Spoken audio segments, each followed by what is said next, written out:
Good morning and welcome to day 16 of my coronavirus diaries, Geriatric1944. Yesterday I went out for my daily exercise. It's only a minute's walk to the park, and across the park where I sat down near the Serpentine and watched everybody feeding the ducks and the swans, and it was generally a lovely place. Came back and cooked myself a delicious dinner, which is a sort of soup stew thing with chicken and peas and tomatoes and onions and potatoes and avocado, my staple, and various other things in it. I just want to cover one quick thing about coronavirus. People keep asking me about my trivial virus comment. I can only really explain it like this. Car crashes, car accidents, generally are trivial viruses or trivial moments in most cases in the world. And let's face it, there are thousands every day in the world. They're what we call in America fender benders, just slight bumps and people getting out of the cars and shouting at each other and so on. In a few cases, they can be very serious and cause injuries or even death. But it doesn't make car crashes a real serious problem. In the world, in general, it is something that just happens, and one part of it can be awful for the people involved if someone is killed, their families and loved ones, but it doesn't become a huge disaster.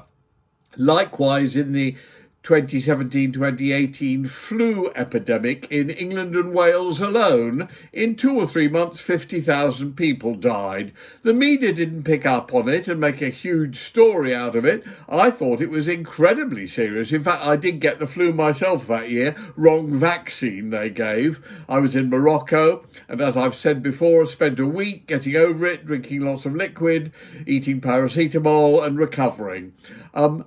Basically, flu can be disastrous for people, but in general it's a trivial virus like measles, mumps, whooping cough, all the various other kinds of things. They can be awfully serious for some people, but it's a tiny minority. And that's why I've gone on and on about the coronavirus being actually a trivial virus, because 99% of the people who get it either have no symptoms, mild symptoms, or recover completely. The 1% that don't have been inflated by the media, who love the story of a plague that's smiting all of us. That's the point I keep making, which is generally ignored. I have to say, if the media tell most people that the colour green is actually red, they will believe it, and you'll never convince them otherwise. I'm desperately trying to tell people green is green and red is red, but most people, thanks to the media, prefer to be colourblind. Anyway, after having had my delicious meal last night, I watched a fantastic programme on television called Return to Belsen. Funnily enough, this is the time where coronavirus is around, where our lives tend to flash in front of us. And my old school friend at Charterhouse, Jonathan Dimbleby, had put this show together, looking at the Belsen concentration camp that was liberated in 1945. When both Jonathan and I had just been born. We weren't even a year old by that point.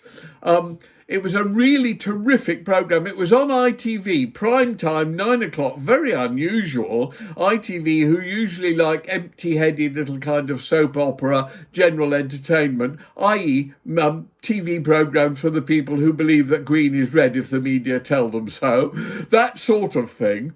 But yes, well said, well done, ITV. We can only congratulate you. A brilliant move. Return to Belsen was incredible. Great TV to watch. Tragic, appalling, shocking in every possible way. And also really backs up the fact that there is this streak in humanity which goes quite deep, but is always a tiny minority, but it can be a really lethal minority. And that tiny minority, which I would liken to the trolls online and all the rest, absolutely caused the most horrendous, tragic destruction in Belsen. If you haven't seen it, do go on ITV Hub and watch it. It really is well worth watching. But as I said, my life sort of flashed before my eyes when I saw Jonathan, my old school friend from Charterhouse, on the show. And I started thinking about my own career and life. And that's what this Geriatric 1944 thing was meant to be, looking at the 75 years of my life. I see an awful lot of our new viewers here are people from the music industry, normally about my age or a bit younger. And I'd like to ask you a question, because my music industry career came to a halt in 2000. Right at the beginning of this century, 20 years ago now, I was suddenly arrested and charged with offences that had never taken place, crimes that actually had never happened. It wasn't that I hadn't done them, they never even happened.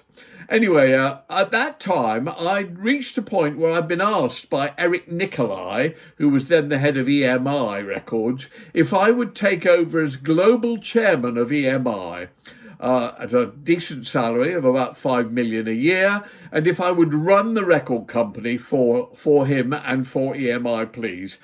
And I was about to accept. I don't like running big companies. It's not my lifestyle at all. But it was something I thought the time was right. And I had a couple of friends who I knew I could make number 2 and 3 in the company, who could look after certain areas. They're still friends of mine. Rupert Perry, who was at EMI at the time and a wonderful team leader, and Paul Conroy, who is now not even living in England but is also a dear friend. I have a meal with him every few months, who was the best marketing and promotion person I knew. Anyway, of course, all that fell apart when I was arrested and it was finished. But it's interesting looking, because I think had I taken that job, not only EMI would be far more successful now, but the entire music industry, especially in Great Britain, would be completely different from what it is now. Either way, times change, but I'd be interested in hearing from anybody who knew at the time what was going on and who knows about behind-the-scenes stuff. I have a sneaking suspicion that somebody very high up in EMI, who I got fired, may have been behind the whole thing, which actually caused my arrest and everything, or even possibly his wife. Whoever it was, I think went to Max Clifford, who started the ball rolling, funnily enough, with the help of Kirk McIntyre, who is now suffering greatly, I'm afraid, and of whose charges I was found totally 100% not guilty in the 2018 trial. Anyway, if you know anything about that, and if you were in the music industry, and if you heard rumours, or better still have solid evidence, do let me know. I'll go on with my life in general tomorrow, which will be day 17 of the Coronavirus Diaries. I do hope I'm not boring you to tears.